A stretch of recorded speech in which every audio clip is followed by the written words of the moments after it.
Alright, what's going on guys? So today I've got a new Solar Titan build using the Path of the Burning Steps, and this is going to be a shorter video than usual, but with this build we're taking the Path of the Burning Steps and combining it with solar weapons, because this exotic has had a rework, and also with this season's artifact perks, we can make this build stupidly lethal by making our solar weapons deal a ton of increased damage, and it's literally brutal. Now Path of the Burning Steps was changed slightly, so it now increases solar weapon damage and solar ignition damage based on the number of stacks of Roaring Flames that you have. This is a 10, 15, 20 increase, so if you have a ×3 Roaring Flames, you'll have a 20% weapon damage buff, which is an outlier buff that stacks with other weapon damaging buffs. So you can use the Path of the Burning Steps, a Radiant which will have infinitely, and you'll also have a ton of other buffs to benefit with, like weapon surge mods, but also damage resistance, infinite abilities, restoration, healing grenades, and also a ton more. So this build really does do a great job at giving you a huge weapon buff and also keeping you alive. You can play this build two ways. You can sit at the back with weapons that cause a ton of solar ignitions, or you can play more aggressively by running and gunning, which is the method I prefer since I can make use of those hammers and sunspots. Guys, if you like this one, a rating is much appreciated, but now let's jump straight into it.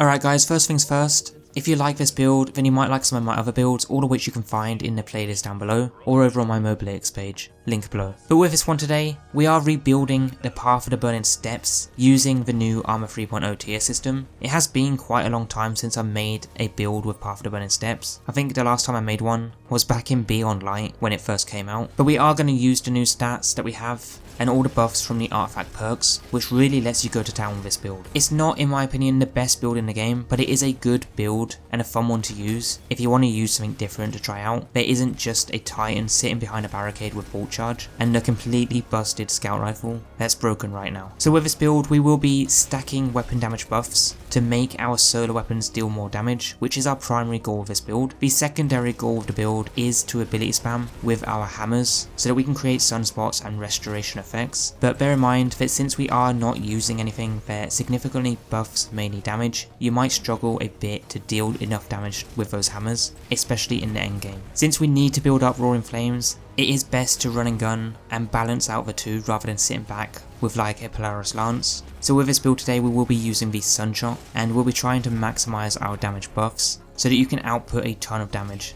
not just for your primary or special, but also for your heavy if you do have a good solar DPS weapon for bosses. This build is slightly on the harder side to use since you do need to maintain multiple buffs consistently, so let's check it out.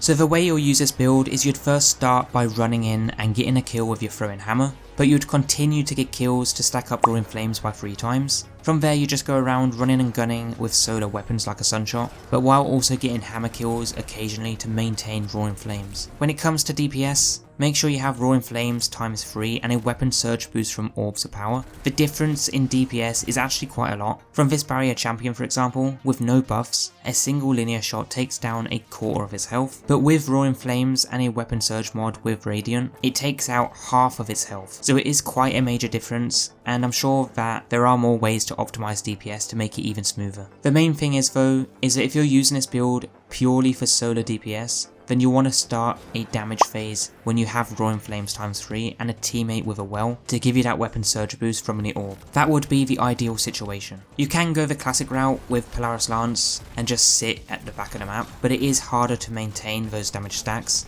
since you'll likely be shooting from a range and not going in with melee kills to get Roaring Flames. So ideally you want to balance the both, get melee kills and solar weapon kills so that you can keep those buffs active all the time.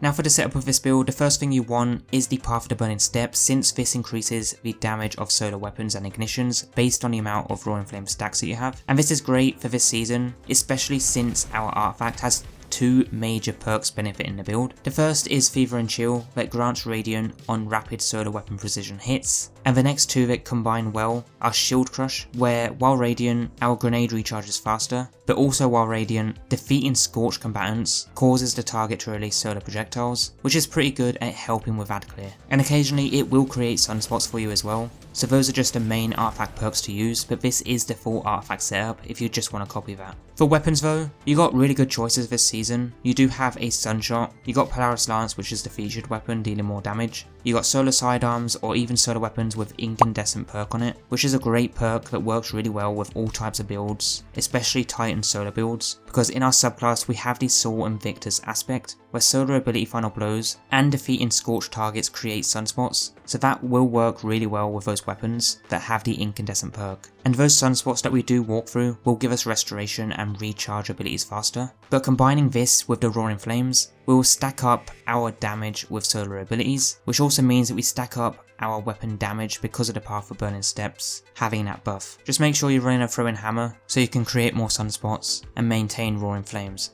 For fragments, we have Ember of Eruption, which just helps to make our ignition stronger, as we'll be doing that a lot with some exotics like Polaris Lance. We also have Ember of Torches, although this season specifically you don't need this on, since we will be Radiant a lot anyway from other sources. But we also have Ember of Solace and Ember of Imperium, so that we can get and maintain Restoration and Radiant regularly by getting kills with solar weapons. So it is basically infinite Restro and Radiant effects, which is what we want for more damage and survivability. The last thing you want though with this build are the mods, which are just solar surge mods in the legs, and then a heavy handed with solar siphon mods for orb generation, and that way you'll get more damage from those weapon surge mods, which stacks with other damage buffs.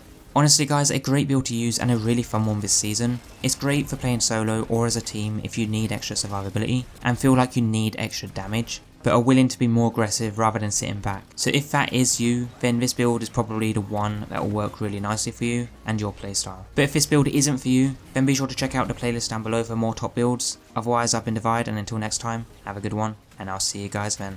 Peace out guys.